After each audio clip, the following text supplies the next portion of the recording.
দোষ দিশে চলি আছে হোলীৰ আনন্দ উল্লাস আৰু এইখিনি সময়ত আপুনি মই সকলোৱে খেলিছোঁ হোলী তাৰ মাজতে কিন্তু আৰক্ষী প্ৰশাসনে খেলিব পৰা নাই হোলী তাৰ মাজতে তেখেতসকলে কৰি গৈছে নিজৰ কৰ্তব্য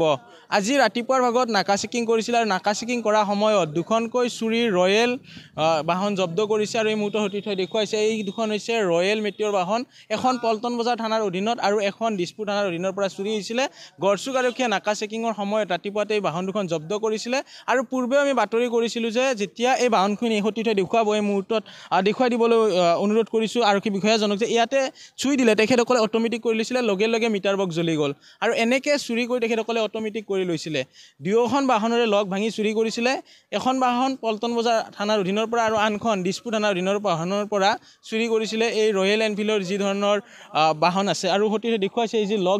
দেখুৱাইছে এই লগসমূহ ভাঙি গৈছে আৰু দুটা দিনত যদি চোৱা যায় গুৱাহাটী মহানগৰীত 11খনকৈ বাহন চুৰি হৈছে মই সঠিক পুনৰ দৃশ্য দেখুৱাবলৈ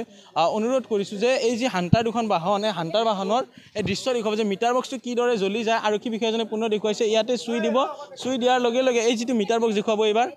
চুই দিয়াৰ লগে লগে বাহনখনৰ মিটাৰে কাম কৰিলে এনেদৰে দুখন বাহন জব্দ কৰিছে আৰু দুটা দিনত গুৱাহাটী মহানগৰীত 11খনকৈ বাহন আৰক্ষীয়ে জব্দ কৰিছে যি সময়ত হোলীৰ আনন্দ উল্লাস চলি আছে ঠিক সেই সময়তে মুঠ 11খনকৈ বাহন জব্দ কৰিছে আৰু এতিয়া যদি চোৱা যায় হান্টাৰ বাহনৰ এক প্ৰকাৰ চাহিদা বৃদ্ধি হৈছে বিশেষকৈ এইসমূহ বাহন মেঘালয় বা মণিপুৰলৈকে সৰবৰাহ কৰে আৰু বাহনখনৰ কানেকশ্যন দিয়াৰ লগে লগে লাইটসমূহ জ্বলি থকা দেখিবলৈ পোৱা গৈছে এখন বাহনৰ নাম্বাৰ হৈছে WB26BU2501 এখন ৱেষ্ট বেংগলৰ ৰেজিষ্ট্ৰেশ্যন আৰু আনখন অসমৰ ৰেজিষ্ট্ৰেশ্যন AS07Z9333 অৰ্থাৎ এই মুহূৰ্তত গড়চুক আৰক্ষীৰ সফলতা যি সময়ত হোলীৰ আনন্দ উল্লাসত সকলোৱে মগন হৈ আছিল ঠিক সেই সময়তে এইসকল আৰক্ষী বিষয়া এক প্ৰকাৰ কৰ্তব্যত নিয়োজিত হৈ আছে আৰু তেখেতসকলে এনেদৰে বাহনসমূহ জব্দ কৰিবলৈ সক্ষম হৈছে এই মুহূৰ্তত উল্লেখ কৰিব বিচাৰিছোঁ যে দিছপুৰ বশিষ্ঠ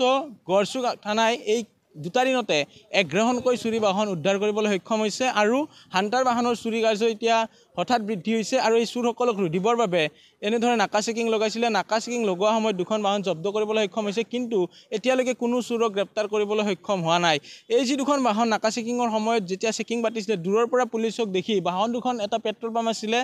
যিটো লখৰাৰ পৰা দেখি পাই চাৰিআলিৰ পৰা সেই পেট্ৰল পাম্পৰ সমীপত বাহন দুখন থৈ তেখেত চুৰকেইজনে পলায়ন কৰা বুলি আৰক্ষী সূত্ৰই সদৰি কৰিছে আৰু আমি উল্লেখ কৰিছোঁ যে বিগত দুটা দিনত গুৱাহাটী মহানগৰীৰ পৰা বহু বাহন চুৰি হৈছে আৰু দুটা দিনত 11খনতকৈ অধিক বাহন জব্দ কৰিছে আৰু গড়চুক আৰক্ষীয়ে আজি ৰাতিপুৱাৰ ভাগতে দুখনকৈ হান্টাৰ বাহন হয়তো এই চুৰি বাহন দুখন তেখেতসকলে মেঘালয়লৈকে লৈ গ'লে হয় বা মণিপুৰলৈকে লৈ গ'লে হয় সেই ধৰণৰ তেখেতসকলে যি ধৰণৰ অভিযান কৰিছিলে সেই অভিযান সফল হ'ব নোৱাৰিলে আৰু আমি জনালোঁ যে হোলীৰ আনন্দ উল্লাসৰ মাজতে বহু বাহন চুৰি হৈছিলে দুখন বাহন আজি ৰাতিপুৱাৰ ভাগত গড়চুক থানাই উদ্ধাৰ কৰিছে কিন্তু চুৰ গ্ৰেপ্তাৰ কৰিব পৰা নাই তাৰ বিপৰীতে দুটা দিনতে 11খনতকৈ অধিক বাহন ইতিমধ্যে আৰক্ষী প্ৰশাসনে উদ্ধাৰ কৰিবলৈ সক্ষম হৈছে আপুনি বিচৰা বাতৰি পাব কেৱল নিউজ 18 এপত নিউজ 18 এপ ডাউনলোড কৰিবলৈ স্ক্যান কৰক এই QR কোড গুগল প্লে ষ্টৰতো পাব এই নিউজ 18 এপ